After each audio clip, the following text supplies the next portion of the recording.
ये एक शख्स थे जिन्होंने हमले को रोकने की कोशिश की और जिन्होंने शायद बंदूक छीनने की भी कोशिश की और तभी जाके इनको निशाना बनाया गया।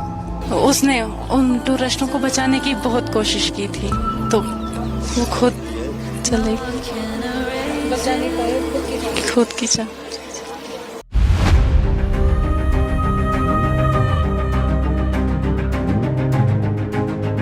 सियाह रात नहीं लेती नाम ढलने का, यही तो वक्त है सूरज तेरे निकलने का। अल्लाहू अकबर। ये कहानी डरे सहमे लोगों के बीच में खड़े एक निडर और साहसी योद्धा की है।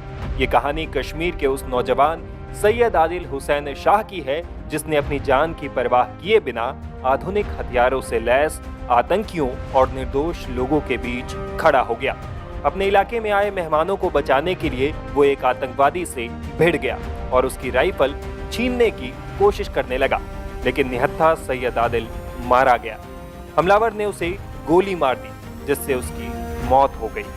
अब घटनास्थल पर मौजूद रहे लोग उसके जज्बे की कहानी सुना रहे हैं।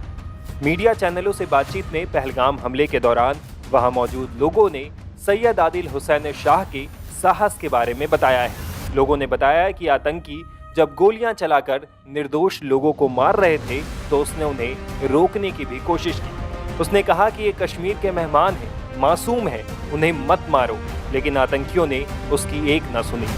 वो आतंकवादियों से अकेले भिड़ गया, लेकिन उसे अपनी जान गंवानी पड़ी। अब सैयद आदिल हुसैन शाह के घर मातम पसरा है। उसके जनाजे में शामिल होने के लिए खुद मुख्यमंत्री उमर अब्दुल्ला भी पहुंचे और उन्होंने सैयद आदिल की बहादुरी को सलाम किया।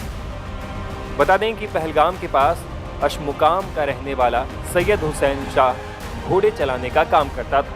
पर्यटकों को अपने घोड़े पर घुमाता था। बेटे की मौत पर उसकी मां का रो रो कर बुरा हाल है।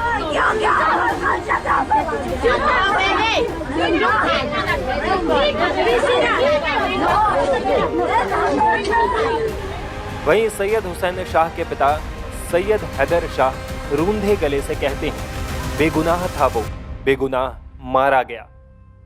ये कल पहलगाम घोड़े चलाने के लिए गया था। अच्छा। मजदूरी को। फिर हम 3 बजे हमने सुना कि वहाँ पे ऐसा वाक़ा हो गया, जिसमें हमने इसको फ़ोन किया तो फ़ोन स्विच ऑफ आया इसका।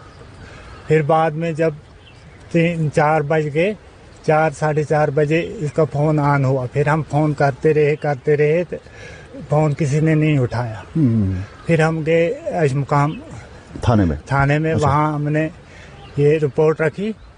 फिर हम वहाँ से आके आए घर में और फिर बाद में पता चला कि इसको एक्सीडेंट हो गया वहाँ पे। तो फिर हमारे लड़के गए वहाँ, उन्होंने देखा जब तो ये अस्पताल में था वहाँ। तो घर में और कौन कमाने वाला है? और कौन है? और छोटे हैं 2, तो बड़ा यही था कमाने वाला, सबसे बड़ा। हाँ। ये घोड़ा चलाता था वहाँ पे? घोड़े चलाता था। क्या अपील रहेगी आपकी सरकार से? क्या अपील रहेगी? जिसकी जान थी वो चली गई तो क्या अपील रहे? कमाने वाला यही था। आपको इंसाफ चाहिए? इंसाफ चाहिए और क्या। जिसने भी किया उसको उस अंजाम तक उसका अंजाम मिलना चाहिए उसको। ये क्यों किया? बेगुनाह था, ये बेगुनाह मारे गया और क्या। सैयद हुसैन शाह की बहन आसमा अपने भाई की मौत का वाकया सुनाते हुए कहती है, उन्होंने टूरिस्टों को बचाने की बहुत कोशिश की तो वो खुद चले गए। इतना कहते कहते आसमा फूट फूट कर रोने लगती है।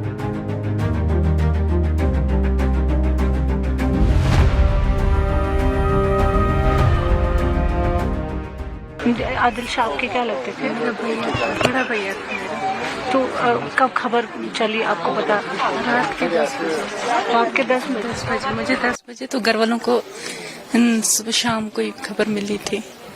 तो क्या हुआ था कुछ बताएंगे? सुबह 8 बजे वो मेरे साथ में बात कर रहा था पुल पे। मैंने उसको बोला था कि आदिल भैया मत जाओ आज। उसने बोला कि नहीं जानूंगा मैं, क्या पता कुछ सवाब मिल जाएगा। मैंने बोला ठीक है, अगर जाना है तो चले जा। फिर वहाँ से चले गए। फिर जब मतलब 12 बजे हुए तो मैं वहाँ गई, ऊपर जंगल में गई। वहाँ से मैं आई, मुझे कुछ पता नहीं था। मेरी मम्मा मेरे पापा ऐसे से बोल रहे थे। मैंने बोला वो ठीक है, आदिल भैया ठीक है, वो कहाँ है?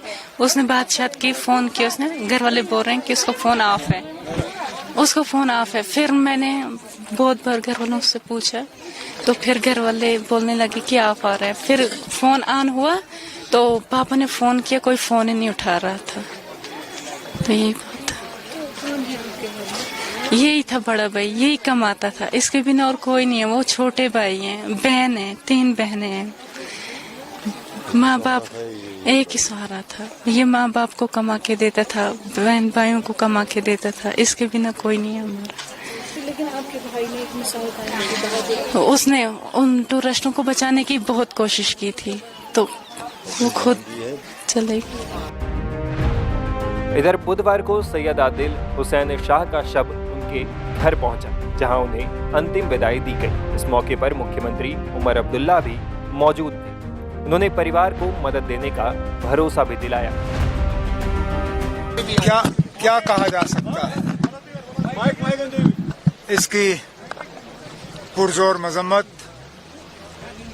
उन लोगों के साथ ताज़ियत और हमदर्दी का इजहार जिनके ऊपर और जिनके साथ ये सदमा पीता है। हमारे बाहर से मेहमान आए थे छुट्टी मनाने के लिए।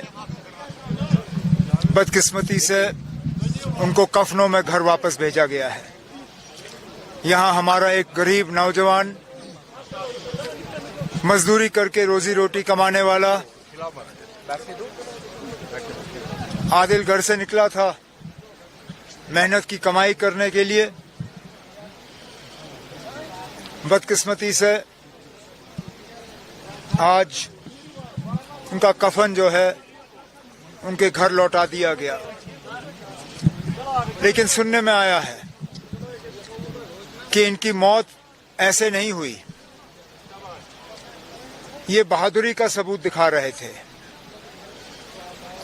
वहां लोकल सुनने में आया है कि ये एक शख्स थे जिन्होंने हमले को रोकने की कोशिश की और जिन्होंने शायद बंदूक छीनने की भी कोशिश की, और तभी जाके इनको निशाना बनाया गया। अब जैसे इनके घर वालों ने अभी जनाजे से पहले बात की, इस खानदान का हमें ख्याल रखना होगा, इनकी मदद करनी होगी। और मैं यहाँ इन सबको यकीन दिलाने आया हूँ कि इस मौके पे हुकूमत इनके साथ खड़ी है और जितना हम इनके लिए कर सकेंगे हम कर लेंगे। बता दें कि पहलगाम में आतंकवादी हमले में 26 लोगों की मौत हो गई है। शुरुआती जांच में सामने आया है कि 3 से 4 आतंकवादियों ने AK-47 राइफलों से लगातार फायरिंग की थी। हमले में शामिल 2 आतंकवादी पश्तो भाषा में बात कर रहे थे, जिससे ये संकेत मिलता है कि वो पाकिस्तानी थे। अन्य 2 स्थानीय आतंकवादी बताए जा रहे हैं। इनके नाम आदिल और आसिफ हैं। ये दोनों बिजबेहरा और त्राल इलाके के रहने वाले बताए जा रहे हैं।